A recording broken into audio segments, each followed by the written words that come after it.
Kaigi, workers disappeared during a 1970s cocoa shortage. Now, the chocolate's secret ingredient is you. The chocolate factory in Franschhoek was a place of indulgence, its air filled with the rich aroma of cocoa. Visitors flocked to sample its decadent treats, their flavors unlike any other. But as night fell, the atmosphere changed. The chocolate in the vats began to melt, forming screaming faces that twisted and writhed in agony. A cocoa scented fog filled the factory, its sweetness masking a darker secret. Locals knew the stories of the chocolate reaper, a spirit said to haunt the factory, its presence a grim reminder of the workers who had vanished during the 1970s cocoa shortage. The story of the chocolate reaper began in the 1970s when a global cocoa shortage had threatened the factory's survival.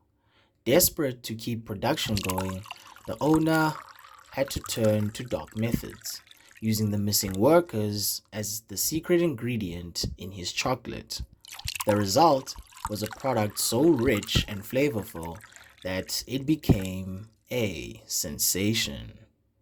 But the cost was high.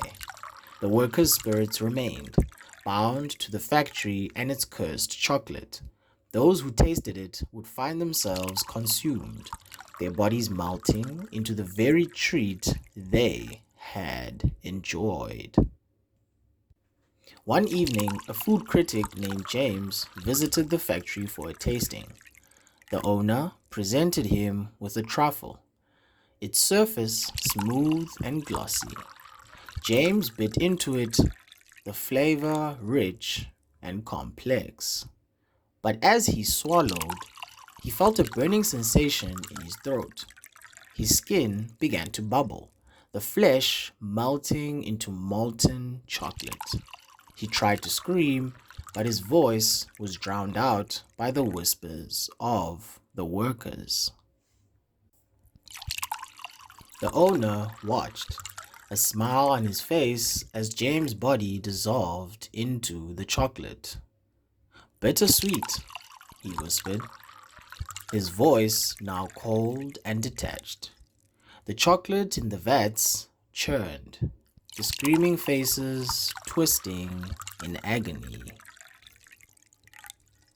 The chocolate reaper remained, its presence a warning to those who dared to taste the factory's treats.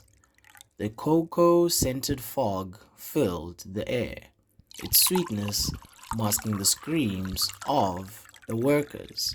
But for those who ventured too close, the owner waited, his smile a promise of a fate worse than death.